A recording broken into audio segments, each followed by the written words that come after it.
जी अस्सलाम वालेकुम। कैफ 7 आज के लेक्चर का आगाज़ करते हैं। Lecture number 37। आज के लेक्चर में हम डिस्कस करने जा रहे हैं। तो होम असाइनमेंट आपको दी गई थी, उसको डिस्कस करेंगे। फिर इसके बाद चैप्टर 5 को स्टार्ट करने जा रहे हैं हम। और चैप्टर 5 में हम पढ़ेंगे पहला कंसेप्ट आज, share capital and its types. लेकिन उससे पहले प्रीवियस लेक्चर में से कोई क्वेश्चन पूछना चाहते हो तो पूछ लीजिए। कोई क्वेश्चन पूछना चाहते हो तो पूछ लीजिए। क्वेश्चन था क्या? हाँ, कंपनी सेक्रेटरी। क्या कंपनी सेक्रेटरी लाजमी है कंपनी का एम्प्लॉय ही हो? देखिए वो जो लाइन लिखी हो ना, company secretary shall be employ, उसका मतलब ये नहीं है कि एम्प्लॉय में से ही कोई कंपनी सेक्रेटरी होगा। उसका मतलब यह है कि जो भी कंपनी सेक्रेटरी होगा कंपनी का एम्प्लॉय भी कंसीडर होगा, वो कंपनी का एम्प्लॉय बन जाएगा बाद में। अगर पहले एम्प्लॉय नहीं भी था वो बाद में कंपनी का एम्प्लॉय बन जाएगा। ठीक है जी। और कोई क्वेश्चन? अच्छा, आज की जो होम असाइनमेंट है उसमें भी एक मिलता जुलता क्वेश्चन है, जिसमें वो कहता है कि कौन चेयरमैन बन सकता है बोर्ड का। याद है आपको? वो कौन बन सकता है? नॉन एग्जीक्यूटिव डायरेक्टर, वो बोर्ड का चेयरमैन बन सकता है। अच्छा मुझे बताइए, एक डायरेक्टर है, ये भाई ने भी सवाल पूछा, डायरेक्टर है, उसको चीफ एग्जीक्यूटिव बना दिया गया। एक डायरेक्टर है, वो नॉन एग्जीक्यूटिव डायरेक्टर था, उसको अगर चीफ एग्जीक्यूटिव बना दिया गया तो क्या वो कौन सा डायरेक्टर है? अब वो एग्जीक्यूटिव डायरेक्टर हो गया, क्योंकि चीफ एग्जीक्यूटिव है। चीफ एग्जीक्यूटिव का काम ही कंपनी की मैनेजमेंट चलाना है, तो अब वो एग्जीक्यूटिव डायरेक्टर हो गया। इसी तरह मुझे एक और सवाल का जवाब दीजिए। नॉन एग्जीक्यूटिव डायरेक्टर और इंडिपेंडेंट डायरेक्टर में से कौन कंपनी की मैनेजमेंट में किसी ना किसी हद तक इन्वॉल्व हो सकता है? फिर भी नॉन एग्जीक्यूटिव डायरेक्टली उसका ताल्लुक नहीं था, लेकिन फिर भी थ्रू रिलेटिव या अदर कंपनीज इनडायरेक्टली किसी ना किसी हद पे लेवल पे इन्वॉल्वमेंट हो। इंडिपेंडेंट डायरेक्टर की इन्वॉल्वमेंट बिल्कुल एग्रीड। अच्छा, अगर किसी इंडिपेंडेंट, सोच के जवाब देना है, इंडिपेंडेंट डायरेक्टर को हमने चेयरमैन बना दिया, बताइए क्या वो इंडिपेंडेंट डायरेक्टर रहा? नहीं रहा। क्यों नहीं रहा? क्योंकि अब वो चेयरमैन बन गया। ठीक है, चेयरमैन बन गया तो अब इसका मतलब कंपनी के साथ इन्वॉल्वमेंट आ गई उसकी। अब वो सिर्फ एज डायरेक्टर मीटिंग की रिम्यूनरेशन नहीं ले रहा, एक्स्ट्रा रिम्यूनरेशन भी ले रहा है। तो वो हमने इंडिपेंडेंट डायरेक्टर की डेफिनेशन पढ़ा था कि वो एक्स्ट्रा रिम्यूनरेशन भी किसी किस्म की, ये कंसेप्ट आपने जहन में रखना है। अब चलते हैं क्वेश्चंस की तरफ। क्वेश्चन 10 कह रहा है comment weather approval of commission is required in following cases. ये सोल एजेंट के ऊपर डिपेंड कर रहा है कंसेप्ट। और सोल एजेंट के बारे में हमने क्या स्टडी किया था कि नहीं, पहले इनकॉर्पोरेशन की बात करें। अगर इनकॉर्पोरेशन आउटसाइड पाकिस्तान है और मेजर बिजनेस भी आउटसाइड पाकिस्तान है तो फिर उसको कमीशन के अप्रूवल की जरूरत नहीं है। लेकिन अगर इनकॉर्पोरेटेड इन पाकिस्तान है और मेजर बिजनेस पाकिस्तान में है, फिर ये कंसेप्ट ध्यान में रखिएगा। ए कह रहा है ABC limited is registered under companies act. Registered under companies act का मतलब क्या है? Registered in Pakistan. तो रजिस्टर्ड अगर पाकिस्तान में है तो अब इससे फर्क ही नहीं पड़ता कि बिजनेस बाहर है यहाँ पाकिस्तान। लेकिन आगे फिर कह रहा है Majeed, and is carrying on business in Pakistan and middle, business Pakistan में भी है, मिडिल ईस्ट में भी है। It is considering appointing sole purchase agent. क्या अप्रूवल चाहिए? बिल्कुल चाहिए। अच्छा, अगर कहता है कि मेजर बिजनेस मिडिल ईस्ट में है, फिर अप्रूवल चाहिए? फिर भी अप्रूवल चाहिए होती से सोल एजेंट अपॉइंट करने के लिए। क्यों भला? क्योंकि इनकॉर्पोरेटेड पाकिस्तान में है। B.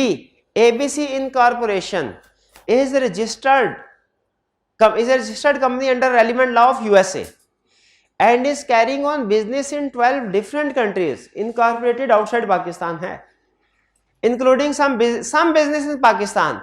It is considering appointing a sole sale agent in Pakistan. 12 countries में काम कर रही है ये थोड़ा बहुत बिजनेस का पाकिस्तान में, मेजर बिजनेस कहाँ पे है? आउटसाइड पाकिस्तान। तो देखिए दोनों कंडीशन पूरी हो गई। Incorporated outside Pakistan, major business outside, major business outside Pakistan, तो कमीशन की अप्रूवल की जरूरत नहीं है। अप्रूवल के बगैर ही ये सोल एजेंट अपॉइंट कर सकते हैं। Agreed. C XYZ Incorporation is a registered company under the relevant law of USA and is carrying on business in 3 different countries including major portion of business in Pakistan. Registered outside Pakistan है, major Pakistan. It is considering finding sole distribution agent in Pakistan। कर सकती है। Approval required है कि नहीं? Required क्यों है? Incorporated outside Pakistan, major business Pakistan. तो दोनों कंडीशंस पूरी होंगी, यानी इनकॉर्पोरेट भी आउटसाइड पाकिस्तान हो, मेजर बिजनेस भी आउटसाइड पाकिस्तान हो, फिर सोल एजेंट पॉइंट हो सकता है, वरना कमीशन की अप्रूवल की जरूरत होगी। इस क्वेश्चन में कोई प्रॉब्लम? नेक्स्ट क्वेश्चन 11 जी। कोई कंपनी इनकॉर्पोरेट बायर और उसका पार्शियल मीन 50% बायर हो और 50%, अगर कंपनी इनकॉर्पोरेट आउटसाइड पाकिस्तान है, 50% एग्जैक्टली बिजनेस पाकिस्तान से बाहर, 50% पाकिस्तान में, तो मेजोरिटी वाली कंडीशन पूरी नहीं हुई। ठीक है, इनकॉर्पोरेटेड आउटसाइड पाकिस्तान है लेकिन मेजर बिजनेस पाकिस्तान में नहीं है। ठीक है, मेजर बिजनेस पाकिस्तान में नहीं है। ठीक है, तो इसीलिए इसके लिए अप्रूवल नहीं चाहिए। Question 11, following is composition of board of directors of Faisal limited, a listed company. Normally board of directors में कंपोजिशन, अच्छा एक और कैटेगरी भी होती है, वो होती है फीमेल डायरेक्टर्स। कमीशन ने लॉ में ये रिक्वायर किया हुआ है कि लिस्टेड कंपनी, जहां तक मुझे याद है, लिस्टेड कंपनी के बोर्ड ऑफ डायरेक्टर्स में फीमेल रिप्रेजेंटेशन भी जरूरी होगी, जो कि एक बड़ी अच्छी बात है। अच्छी बात इसलिए कि ऑर्गेनाइजेशन के अंदर चूंकि फीमेल्स भी काम करती हैं, तो उनकी वॉइस वो जाहिर है फीमेल के साथ डिस्कस करने में वो ज़्यादा कंफर्टेबल। तो नॉर्मली लिस्टेड कंपनी में फीमेल डायरेक्टर्स की कैटेगरी भी आप जब प्रैक्टिकली देखेंगे होगी। अगर वो भी कैटेगरी होती तो एक कंप्लीट कंपोजिशन हमारे सामने आ जाती कि किसी भी कंपनी के board of directors in types के हो सकते हैं। लेकिन बहरहाल हम इन्हीं के मुताबिक डिस्कशन करते हैं। करें इंडिपेंडेंट डायरेक्टर्स हैं, कुछ एग्जीक्यूटिव डायरेक्टर हैं और कुछ नॉन एग्जीक्यूटिव डायरेक्टर। एग्री करते हैं? तीनों में फर्क होता है ना। कौन से डायरेक्टर्स हैं जो जिनका सबसे ज्यादा इन्फ्लुएंस या डिपेंडेंसी होती है कंपनी के ऊपर, और किसकी बिल्कुल नहीं होती? इंडिपेंडेंट। और नॉन एग्जीक्यूटिव डायरेक्टर, इनका कुछ ना कुछ थोड़ा बहुत इंटरेस्ट होता है, डायरेक्टली अपना नहीं, किसी दूसरे के थ्रू शायद, जिसके जरिए से ये अपॉइंट हुए हैं। ये नॉर्मली रिप्रेजेंटेटिव डायरेक्टर्स होते हैं, रिप्रेजेंटेशन के अलावा भी हो सकते हैं नॉन एग्जीक्यूटिव डायरेक्टर। चलिए ये उसने हमें बता दिया, खालिद, दाऊद, जो भी नाम है इनके। ठीक है, अच्छा एग्जीक्यूटिव डायरेक्टर में आगे बता भी रहा है, फसीह सीईओ के तौर पे काम कर रहा है, और काशिफ डायरेक्टर फाइनेंस है, ये एम्प्लॉई है।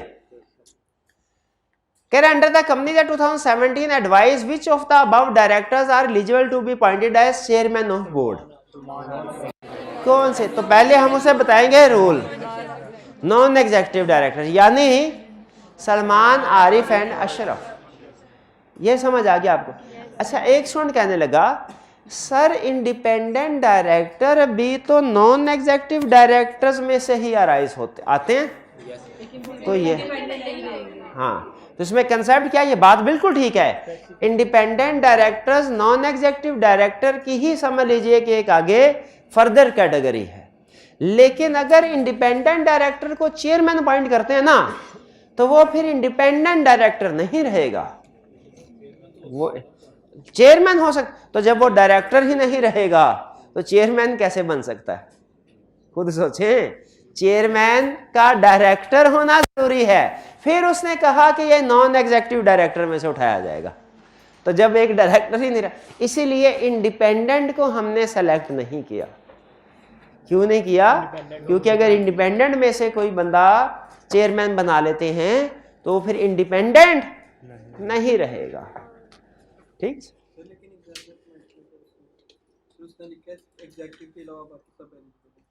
जी एग्जामिनर कमेंट्स में उसने क्या लिखा है? उसमें ये लिखा है कि स्टूडेंट फेल हो गए थे, स्टूडेंट्स ने ये किया था कि सबको वो कह रहे हैं स्टूडेंट फेल हो गए थे। कंप्लीट एग्जामिनर कमेंट्स पढ़े ना उसके कंटेस्ट के साथ। उसमें ये लिखा है कि स्टूडेंट ने सबको, ये एग्जीक्यूटिव के अलावा सबको वो एलिजिबल कर दिया था।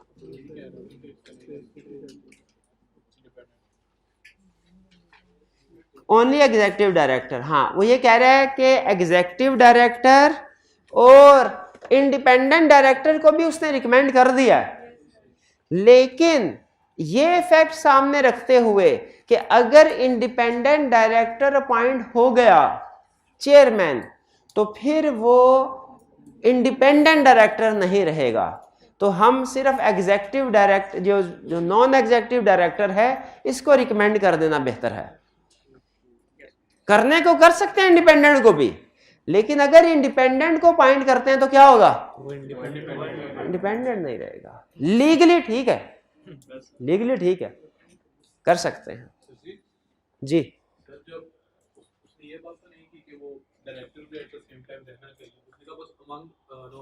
हाँ, अमंग नॉन एग्जीक्यूटिव डायरेक्टर, हाँ बिल्कुल ठीक है, नॉन एग्जीक्यूटिव डायरेक्टर ठीक है। आप कह रहे हैं इंडिपेंडेंट को भी कवर कर देना चाहिए, कर दें, इंडिपेंडेंट को भी कवर कर दें, ठीक है, क्योंकि इंडिपेंडेंट भी type of non executive director है। लेकिन मेरा ओपिनियन फिर वही है, क्या वो इंडिपेंडेंट नहीं रहेगा, फिर उस कैटेगरी से निकल जाएगा। चलिए आगे चलते हैं। Also state the time frame for his appointment,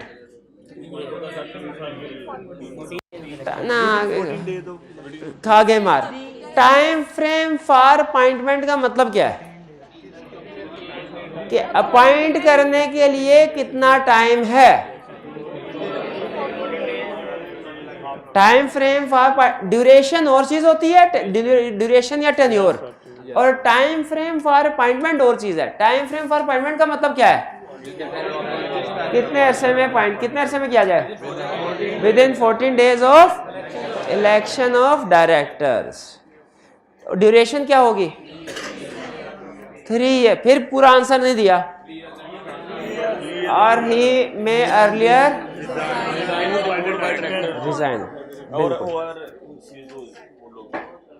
और रिस्पॉन्सिबिलिटीज क्या होगी?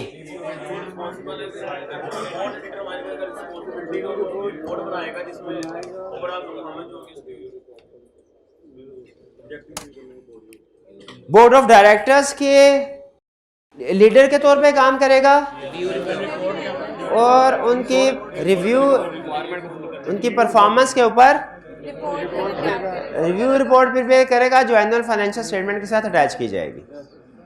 क्लियर? ये हो गया क्वेश्चन 11। अच्छा, अब नेक्स्ट वॉल्यूम 2 के भी क्वेश्चन थे। वॉल्यूम 2 के भी क्वेश्चन ना असाइनमेंट में। रिक्वायरमेंट, एक्सप्लेन वेदर मिस्टर समी कैन एक्सेप्ट दिस ऑफर। अब पता ही नहीं कुछ चल रहा, ब्लाइंड क्वेश्चन है, रिक्वायरमेंट से नहीं पता चला किस टॉपिक का है। मिस्टर समी द सीईओ ऑफ मालिक है, सीईओ को अंडरलाइन कर लें।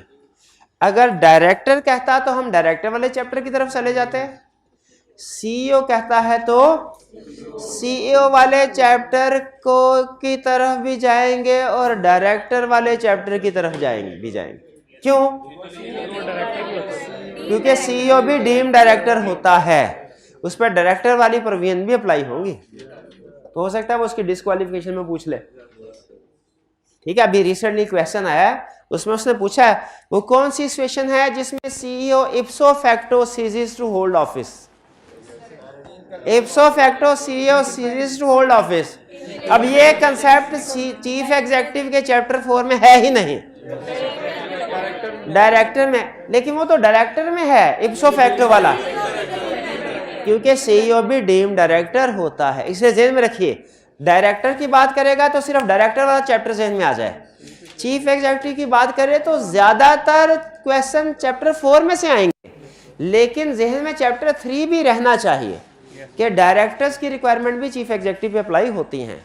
तो सीईओ है of Malik Airways limited, holds 9% shares of the company. He has now been offered to become the CEO of Akhtar IT Services Limited, Private Limited, a subsidiary of Yusuf Textile Mills. Mister समी spouse holds directorship इन Yusuf textile mills limited. ये थोड़ा complex हो गया structure, ठीक है, इसको थोड़ा सा कोई डायग्राम वगैरह बना लें हम, जिससे पता चल जाए। अच्छा, हमने किस कंपनी के पॉइंट ऑफ व्यू से सॉल्व करना है? मलिक एयरवेज के लिमिटेड से, ठीक है। ये आगे हमारी कंपनी है एक, Malik Airways limited. Malik Airways limited, इसका सीईओ है। दूसरी कंपनी कौन सी है जिधर इसकी अपॉइंटमेंट, इधर भी कह रहे हैं चीफ एग्जीक्यूटिव बनना है, अख्तर आईटी सर्विसेज, ठीक है। He has now been offered to become chief executive of Akhtar IT services private limited. ये है अख्तर आईटी सर्विसेज। क्या दोनों का, ये एयरलाइन थी, एक पर्सन दोनों का चीफ एग्जीक्यूटिव बन सकता है? पक्की बात? क्यों बन सकता है? क्योंकि कंपीटिंग बिजनेस में इन्वॉल्व, ये आईटी सर्विस है, ये एयरलाइन है, कंपीटिंग बिजनेस नहीं है, ठीक है। तो हमने क्या पूरी प्रोविजन पढ़ी थी कि chief executive of a public company और हिज स्पाउस और minor shall not engage in business या कंपनी विच, हाँ, जो कंपनी के या उसकी सब्सिडरी के बिजनेस से कंपीट करता हो। अब इसके सब्सिडरी से कि इसकी सब्सिडरी से, इसको सिक्योर करना है, इसको सिक्योर करना है। इसकी कोई सब्सिडरी उसने बताई है? नहीं बताई। तो इसमें चीफ एग्जीक्यूटिव पॉइंट होना चाहिए, हो सकता है। आगे एक और इंफॉर्मेशन दे रहा है कि मिस्टर समी स्पाउ होल्ड डायरेक्टरशिप इन यूसुफ टेक्सटाइल। यूसुफ टेक्सटाइल इस, ये सब्सिडरी है, यूसुफ टेक्सटाइल होल्डिंग है।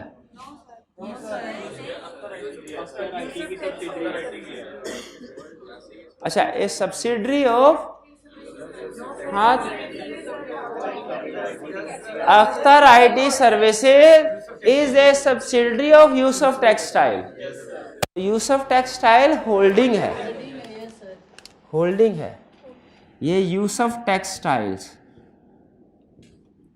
इसमें स्पाउस के शेयर्स हैं। अब देखें इसमें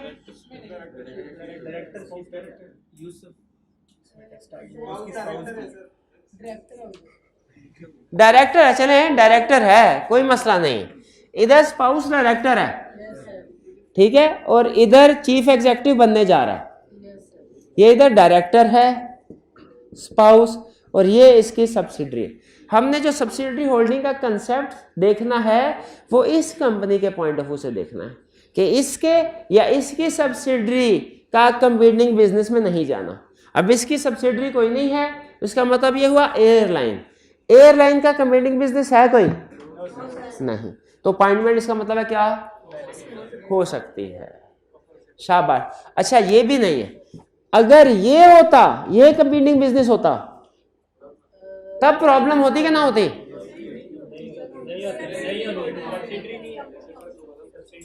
हाँ जी, तब जी दो केसेस है इसमें। सब्सिडी वाला पॉइंट तो इसके पॉइंट ऑफ व्यू से आएगा। क्वेश्चन को सिंपल रखें। उसने कहा है कि एयरलाइन का चीफ एग्जीक्यूटिव है, क्या वो आईटी सर्विसेज में चीफ एग्जीक्यूटिव बन सकता है? इंगेज, इसका जवाब इंगेज हो सकता है। क्यों इंगेज हो सकता है? कंपीटिंग बिजनेस नहीं। अब इसको खत्म कर दे, समझे ये क्वेश्चन का हिस्सा ही नहीं है। वो कह रहा है अख्तर आईटी सर्विसेज का चीफ एग्जीक्यूटिव है, उसकी स्पाउस यूसुफ टेक्सटाइल में डायरेक्टर है, तो क्या उसकी स्पाउस बिजनेस में इन्वॉल्व है? अब क्या ये सिचुएशन अलाउड है? क्यों अलाउड है ये भी? क्योंकि कंपीटिंग बिजनेस नहीं है, ठीक है। एयरलाइन, इन दोनों में से कोई एक बिजनेस भी कंपीटिंग होता ना तो फिर डिस्क्वालिफिकेशन आ जाती। क्यों आ जाती? क्योंकि chief executive direct competing business में इन्वॉल्व नहीं हो सकता और स्पाउस भी कंपीटिंग बिजनेस में इन्वॉल्व नहीं हो सकती। इसने इस केस में दो कंपनीज का जिक्र किया एयरलाइन के अलावा। एक कंपनी में चीफ एग्जीक्यूटिव डायरेक्ट इंगेज हो रहा है और एक में स्पाउस एंगेज हो रही है। आपने दोनों का सोल्यूशन में ये एक ही चीज ध्यान में रखनी है, वही provision, shall not engage in competing business. चूंकि दोनों में से कोई भी कंपीटिंग बिजनेस नहीं है, इसलिए चीफ एग्जीक्यूटिव अपॉइंट हो सकता है। ये बात समझ आई? हमने ये क्वेश्चन किसके पॉइंट ऑफ व्यू से सॉल्व करना है? मलिक एयरवेज लिमिटेड के पॉइंट ऑफ व्यू से। हाँ जी, उसकी सब्सिडी का, बिल्कुल यही तो मैं आपको समझा रहा हूँ कि जो कंबाइनिंग बिजनेस के अंदर उसने लफ्ज सब्सिडी इस्तेमाल किया ना, वो मलिक एयरवेज की सब्सिडी के लिए यस सर। कि वो उसके या उसके सब्सिडी के कंबाइनिंग बिजनेस में इन्वॉल्व नहीं होगा। सर ये क्वेश्चन अब है सर, अगर इसमें यूसुफ टेक्सटाइल या यूसुफ एयरलाइन प्राइवेट लिमिटेड होता। अच्छा, यहाँ पे उन्होंने थोड़ा सा क्वेश्चन में शाबाश, अच्छा पॉइंट सोचा है। अब ये आप बताएंगे अगर आपको ये क्वेश्चन समझ आया तो, वरना ना बता सके समझ। कह रहे हैं सर ये क्वेश्चन के सारे फैक्ट्स यही है, फर्क ये चीफ एग्जीक्यूटिव है और कोई कंपनी नहीं है। ये चीफ एग्जीक्यूटिव है, इसकी स्पाउस है, वो डायरेक्टर है, इस कंपनी का नाम है यूसुफ एयरलाइंस लिमिटेड। यूसुफ, और ये प्राइवेट कंपनी है।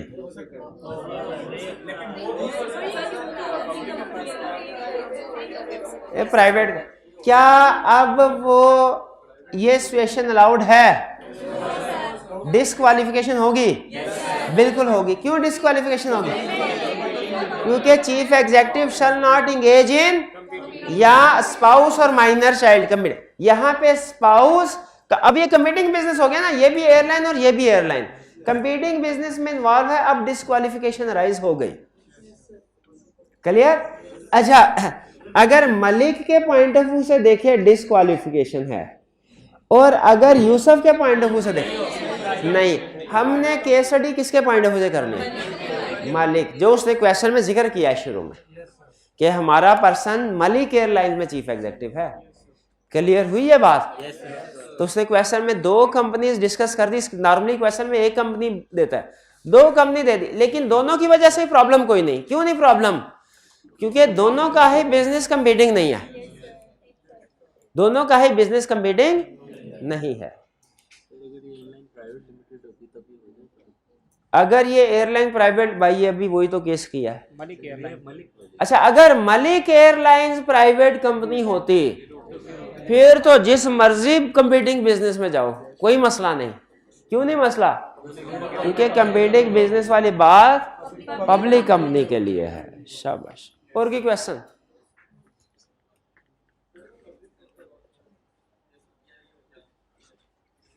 पब्लिक सेक्टर कंपनी भी पब्लिक हो सकती है, फर्क सिर्फ ये होता है कि उसके जो मेजॉरिटी ऑफ शेयर्स है वो गवर्नमेंट के पास होते हैं। वो नाम से पता चल जाएगा कि पब्लिक कंपनी है कि प्राइवेट। वो पब्लिक कंपनी वाली रिक्वायरमेंट है अपना।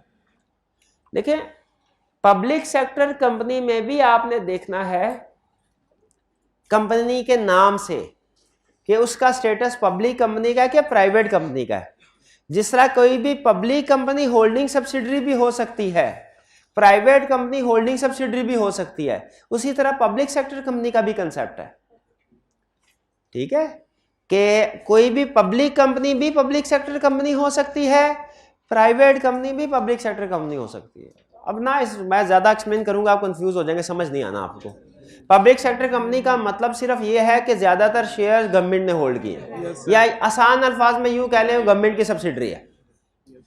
तो सब्सिडरी कोई कंपनी है कि नहीं, ये नाम से पता नहीं चलता। पब्लिक भी हो सकती है, प्राइवेट भी हो सकते हैं होल्डिंग सब्सिडरी। तो पब्लिक सेक्टर कंपनी हो तो सेम कंसेप्ट अप्लाई होगा। देखेंगे कि कंपनी पब्लिक है कि प्राइवेट। पब्लिक कंपनी और है, पब्लिक सेक्टर कंपनी और है।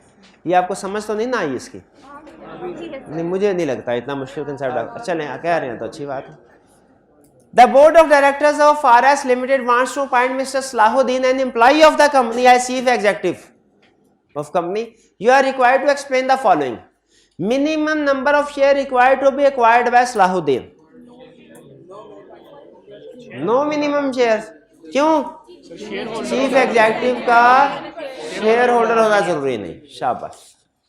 Tenure of office for which Mr. Salahuddin may be appointed. shorter period 3 years or shorter. or shorter period. शाबाश.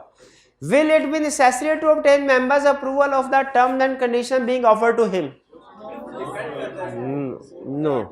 ठीक है. Member terms and conditions shall be determined by directors or members in accordance with articles of the company. Clear? कोई question इसमें? अच्छा, इसमें अगर वो कहता है कि जी किसी पर्सन को डायरेक्टर अपॉइंट करना है, इसके पास मिनिमम शेयर्स कितने होने चाहिए?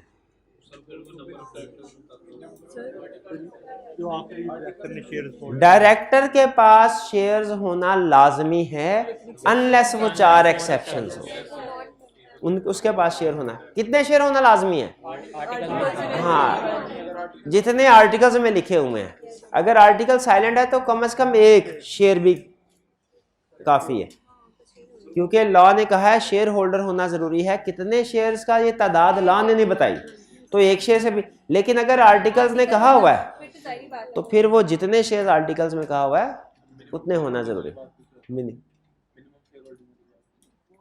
मिनिमम शेयर होल्डिंग वाली बात है जब वो डायरेक्टर के लिए कामयाब होना चाहता है, वो रिक्वायर्ड शेयर होल्डिंग वाली बात है. एक है अप्लाई करने के लिए, ठीक है, और एक है अपनी सीट को पक्का करने के लिए. कितने चाहिए? Next question 10. Comment on above proposal in light of provisions contained in company act. Proposal का कुछ पता ही नहीं चल रहा रिक्वायरमेंट से. क्वेश्चन को पढ़ते हैं हम. Hyper private limited has two. अच्छा, ये तो लग रहा है कि अच्छा नेम डिफरेंट है. तो फिर तो आपको पक्का होगा ये क्या है. Hyper private limited has 2 share holders. All the directors of company are nominee of these 2 share holders. The detail are as follows. Name of share holder western cement limited, a listed company, 8.04 million shares हैं. Nominee director इसने nominate किए हुए हैं 5. फुरकान, उसके पास 3.96 shares हैं, इसने nominate किया हुआ है 3 डायरेक्टर्स. और स्टैरिक मार्क का मतलब क्या? Including. WCL is presently considering to appoint one of its director as the chief executive of HPL to replace the existing chief executive. वो अपना चीफ एग्जेक्टिव अपॉइंट करना चाहते हैं, रिमूव करना चाहते हैं. क्या रिमूव कर सकते हैं? अच्छा, अपॉइंट तो कर सकते हैं. अपॉइंट करने के लिए सिंपल मेजोरिटी चाहिए. असल मसला ये नहीं है कि अपॉइंट कर सकते हैं कि नहीं, असल मसला है रिमूव कर सकते हैं कि नहीं. रिमूव कर तो रिमूव करने, अच्छा रिमूव करने के लिए 2 ऑप्शंस है. अब चूंकि डायरेक्टर भी यही है, शेयर होल्डर भी यही है, दोनों ऑप्शन डिस्कस करेंगे. पहले कौन सी कर लें? डायरेक्टर. रिमूव करने के लिए 3/4 ऑफ टोटल नंबर चाहिए, जो कि बनता है 6. क्या ये रिमूव कर सकते हैं डायरेक्टर्स के? नहीं, जब तक के फुरकान का एक नॉमिनी डायरेक्टर इनके साथ ना मिल जाए. क्लियर? दूसरा, शेयर होल्डर की स्पेशल रेजोल्यूशन, उसके लिए कितने वोट्स चाहिए? 3/4 ऑफ प्रेजेंट मेंबर्स. तो यहां पे 3/4, अगर 2 ही मेंबर है, दोनों ही आगे होंगे, तो 3/4 बन रही है. ये कितना बनता है? 9 मिलियन. 9 मिलियन बनता है ना 3/4. क्या WCL के पास 9 मिलियन है? तो WCL डायरेक्टर्स मीटिंग में भी इसको रिमूव नहीं कर सकते और जनरल मीटिंग में भी इसको रिमूव नहीं कर सकते. क्लियर जी? चलिए, ये थी हमारी होम असाइनमेंट. अब हम चैप्टर 5 की तरफ चलें. आज के लेक्चर में जो हमने लर्निंग ऑब्जेक्टिव स्टडी करना है वो इजी लर्निंग ऑब्जेक्टिव है, प्रोसीजरल है, स्टेप बाय स्टेप इसमें प्रोसीजर वो बताएगा. ठीक है? आपने लेक्चर को गौर से सुनना है. इस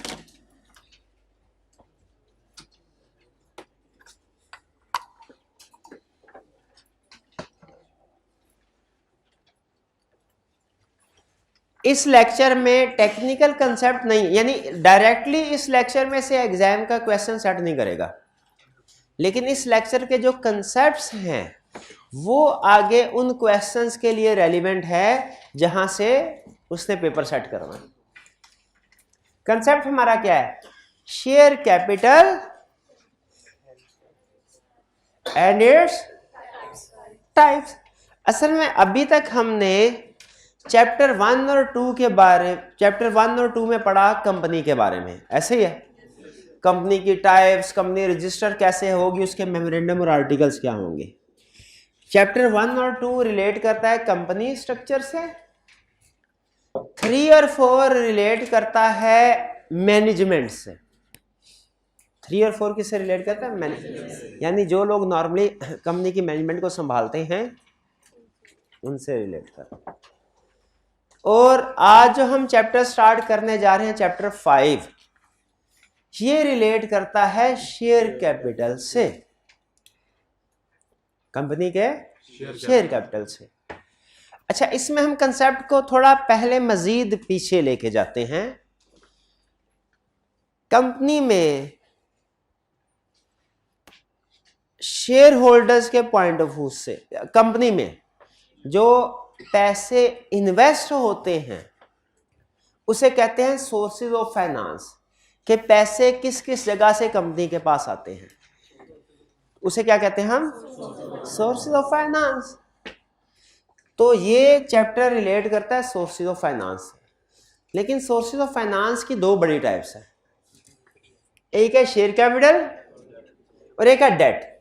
डेट में डिबेंचर्स भी आ जाते हैं, लोन भी आ जाते हैं।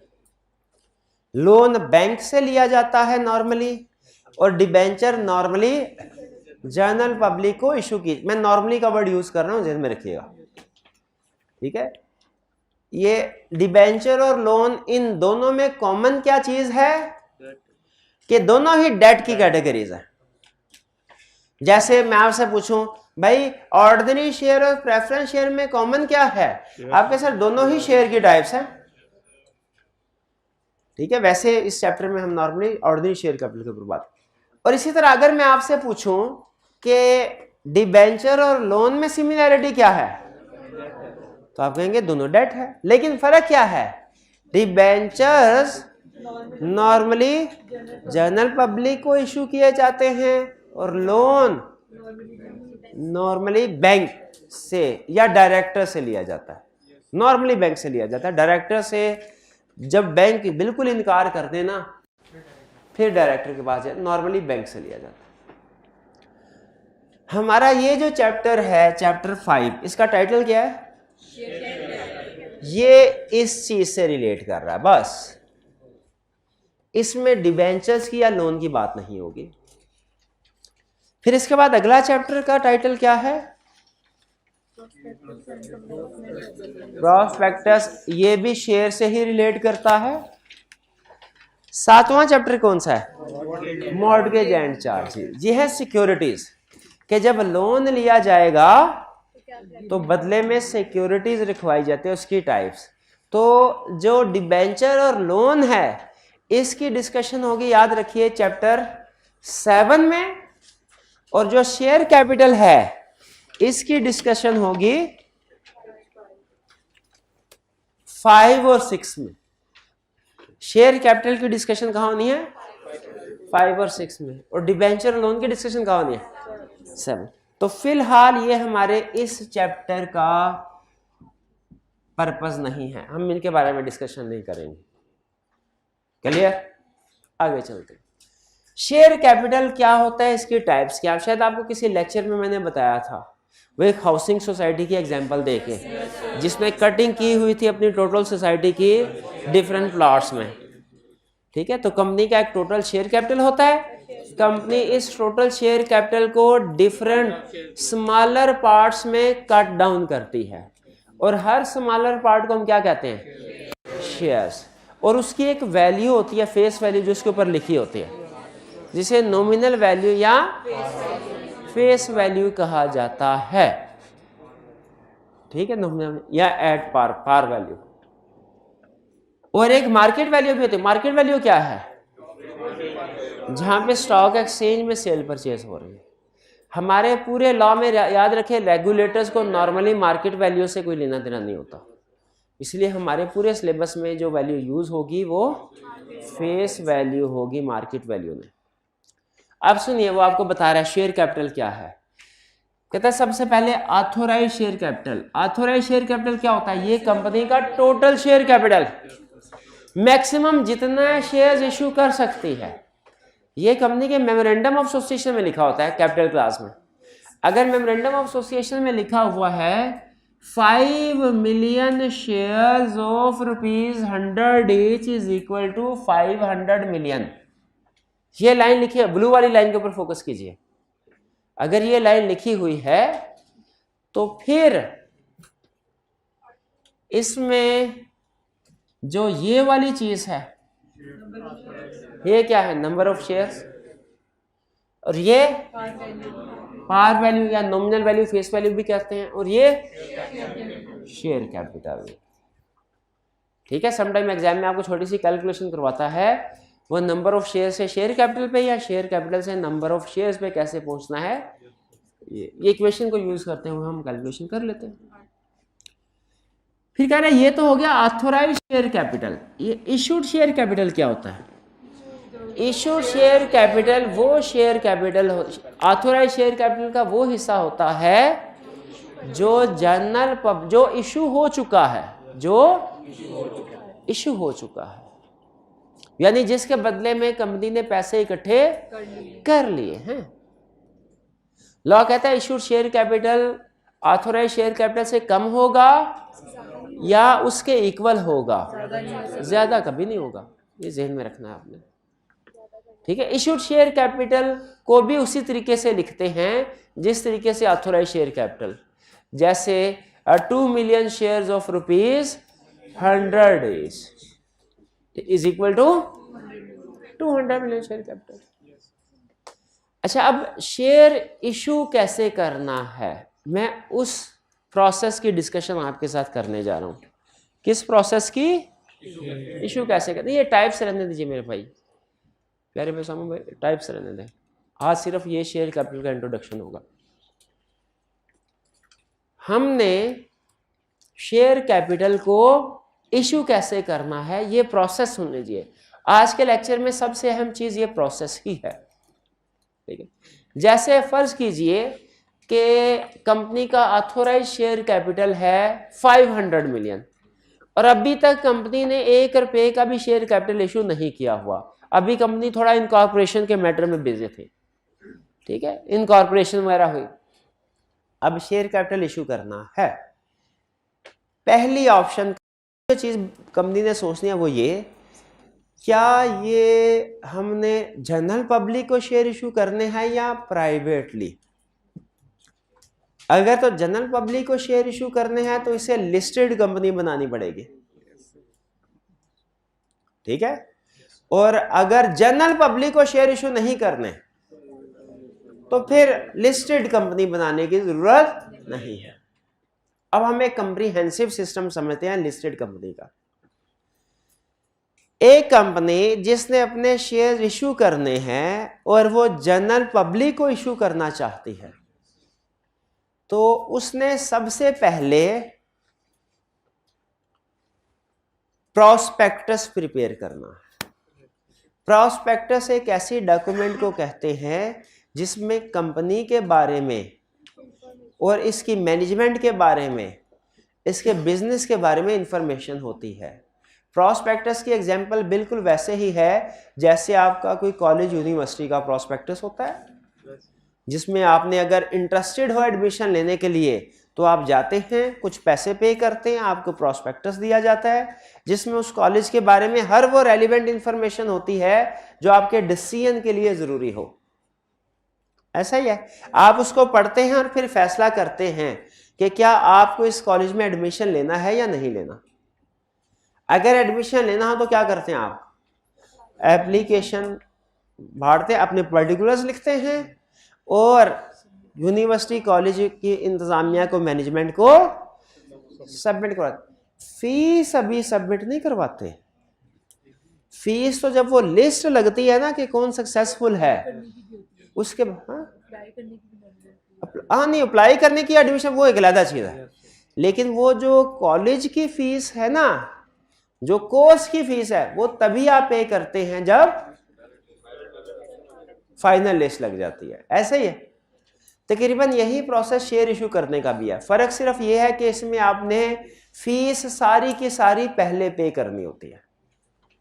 ठीक है, कंसेप्ट क्या है? सबसे पहले आपने जनरल पब्लिक को शेयर इशू करने, आपको प्रोस्पेक्टस प्रिपेयर करने पड़ेगा। क्या प्रोस्पेक्ट रूल्स याद रखिए, अगर जनरल पब्लिक को शेयर इशू करने हैं कंपनी प्रोस्पेक्टस प्रिपेयर करेगी, अगर जनरल पब्लिक को शेयर इशू नहीं करने कंपनी प्रोस्पेक्टस इशू नहीं करेगी, प्रिपेयर नहीं करेगी। ये रूल ज़हन में रखिएगा। ठीक है, कंसेप्ट ये नहीं है कि लिस्टेड कंपनी हमेशा प्रोस्पेक्टस इशू करेगी शेयर इशू करने पे, नहीं। और प्राइवेट कंपनी कभी प्रोस्पेक्टस इशू कर ही नहीं सकती, नहीं। प्राइवेट कंपनी अगर अपने आप को लिस्टेड में कन्वर्ट करवाना चाह रही है, प्रोसेस में एप्लीकेशन वगैरह फाइल की, प्रोस्पेक्टस वो भी इशू कर सकती है। और अगर लिस्टेड कंपनी ने शेयर्स जनरल पब्लिक को इशू नहीं करने, सिर्फ कुछ डायरेक्टर्स को इशू करने हैं या फैमिली मेंबर को उनके, तो वो भी प्रोस्पेक्टस इशू नहीं करेगी। तो सही गलत कंसेप्ट क्या है कि लिस्टेड कंपनी हमेशा प्रोस्पेक्टस इशू करेगी, प्राइवेट कंपनी कभी प्रोस्पेक्टस इशू नहीं करेगी। ये सही कंसेप्ट क्या है कि अगर जनरल पब्लिक को शेयर इशू करने हैं तो प्रोस्पेक्टस इशू किया जाएगा, और अगर जनरल पब्लिक को शेयर इशू नहीं करने प्रोस्पेक्टस इशू नहीं किया जाएगा। ये बात समझ आ गई आपको? ठीक है, क्योंकि बाज़ औक़ात ऐसा होता है लिस्टेड कंपनी ने भी प्राइवेट प्लेसमेंट के जरिए शेयर इशू करना है, वो फिर प्रोस्पेक्टस बनाएगी कि नहीं बनाएगी? नहीं बनाएगी।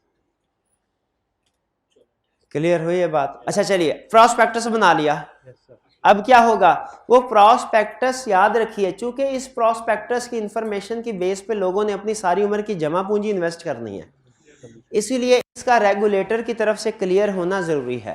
रेगुलेटर पढ़ के देखते हैं कि इसमें कोई गलत बात तो नहीं लिखी हुई, मिस स्टेटमेंट तो नहीं है, ये सारी बातें। क्योंकि देखें, आपने लोगों का पैसा लेना है ना इस डॉक्यूमेंट की बेस पे, तो हो सकता है आप अपने पास प्रॉफिट गलत रिपोर्ट कर दें, या आपने बहुत से ऐसे प्रोजेक्ट जिनकी अभी डील हुई ही नहीं है आप लिख दें कि उनकी डील हो चुकी है। इसीलिए प्रोस्पेक्टस का क्लियर होना जरूरी है। कहां से? रेगुलेटर्स, कमीशन से भी, स्टॉक एक्सचेंज से भी। ठीक है, क्लियर हो गया। अब आपने प्रोस्पेक्टस का इशू कर दिया, अपनी वेबसाइट पे, कंपनी की वेबसाइट पे भी अवेलेबल है और बहुत से बैंक्स के पास भी अवेलेबल है।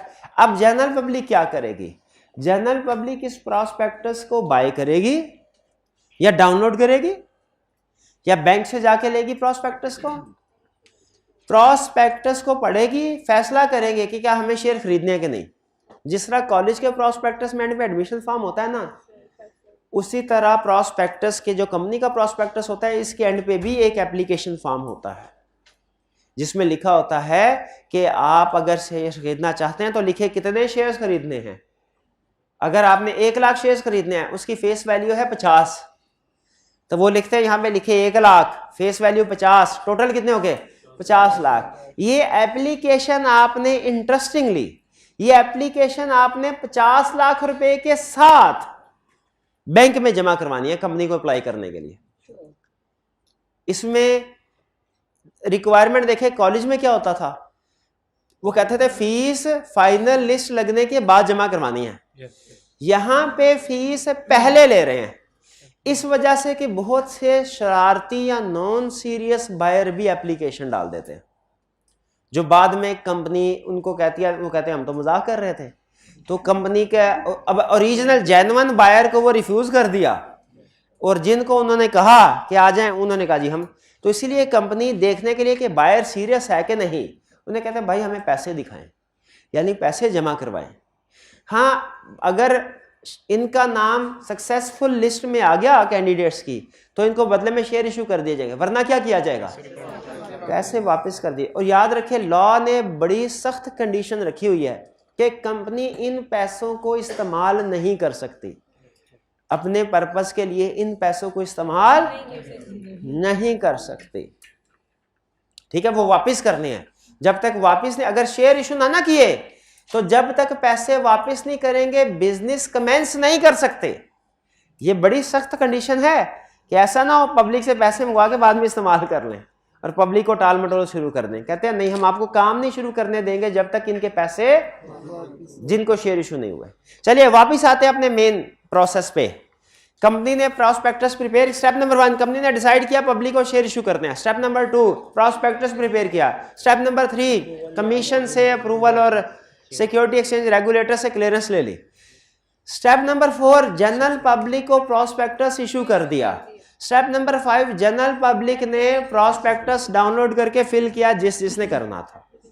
एप्लीकेशन सबमिट करवा दी अलोंग विद सब्सक्रिप्शन मनी। ये जो अप्लाई करना होता है ना, यानी कोई भी इन्वेस्टर जब अप्लाई करता है कंपनी के शेयर हासिल करने के लिए, इसे कहते हैं सब्सक्रिप्शन। इसे क्या कहते हैं? सब्सक्रिप्शन। कि उन्होंने अप्लाई किया है फॉर सब्सक्रिप्शन ऑफ शेयर। अब यहां से 3 पॉसिबिलिटीज हैं, 3 पॉसिबिलिटीज है, बल्कि सिंपल रखते हैं 2। कंपनी ने अगर इशू करने थे 1 करोड़ शेयर, तो या तो एप्लीकेशंस आएंगी 1 करोड़ से ज्यादा की या 1 करोड़ के बराबर या उससे कम की। ठीक है, अगर तो 1 करोड़ के बराबर या उससे कम की है सबको शेयर इशू कर दिए जाएंगे।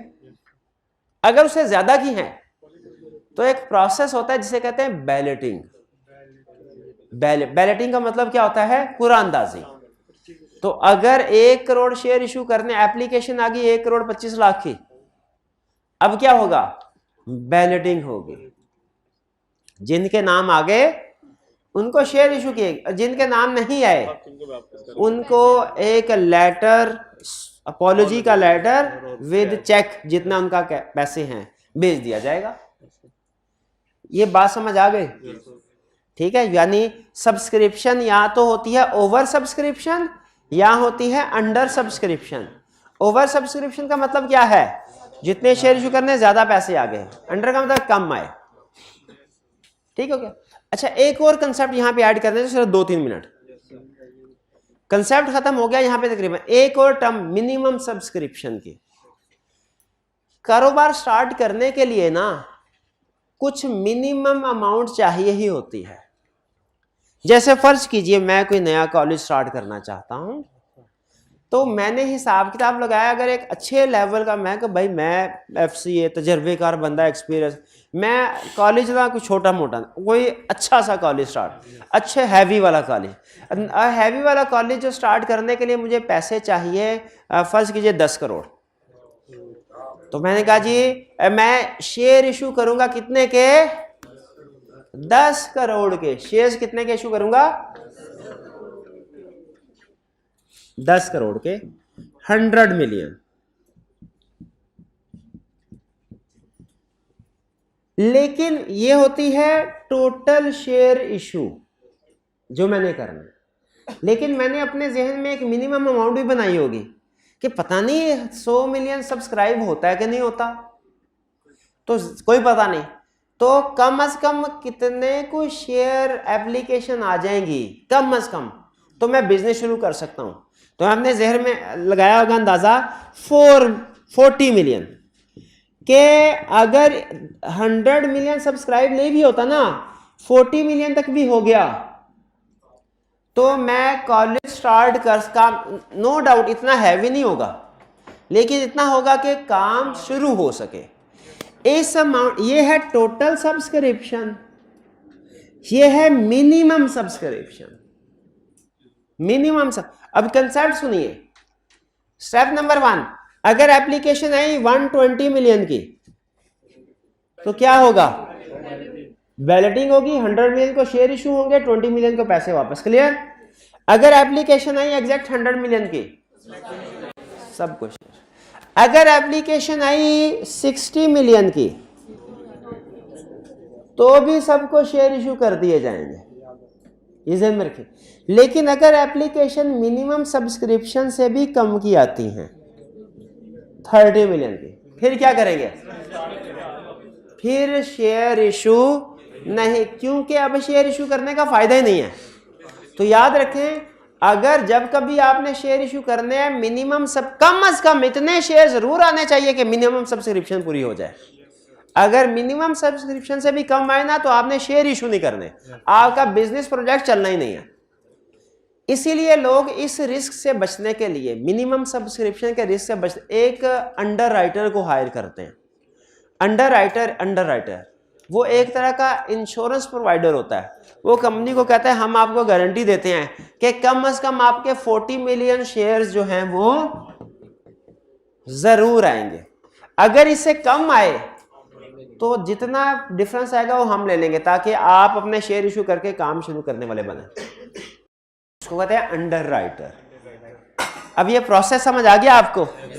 ये सारा प्रोसेस जो मैंने आपके साथ शेयर किया है ना, वो नीचे लर्निंग ऑब्जेक्टिव 1 में लिखा हुआ है। अच्छा, एक दो टर्म है, एक इशूड शेयर कैपिटल, एक पेड अप शेयर कैपिटल। दोनों में फर्क है, ये पता है आपको? पुराने जमाने में दोनों में फर्क होता था, अब फर्क नहीं है। अब फुली पेड शेयर इशू होते हैं। पुराने जमाने में पार्टली पेड शेयर इशू होते थे। तो इशूड शेयर कैपिटल और पेड अप शेयर कैपिटल में फर्क होता था। इशूड ज्यादा होते थे, पेड अप कम, शाबाश। लेकिन अब चूंकि इशूड और पेड अप, क्योंकि फुली पेड शेयर इशू होने, वो सेम होंगे। क्लियर? ये हमारा लर्निंग ऑब्जेक्टिव 1 है। इसमें 2 कंसेप्ट है, शेयर सर्टिफिकेट और एडवर्टाइजमेंट वाले। ये कल याद कराइएगा, कल स्टार्ट में हम डिस्कस करेंगे। ठीक है जी, आज का लेक्चर यहाँ खत्म करते हैं। अल्लाह हाफिज। असाइनमेंट करके आइएगा जो दी हुई है।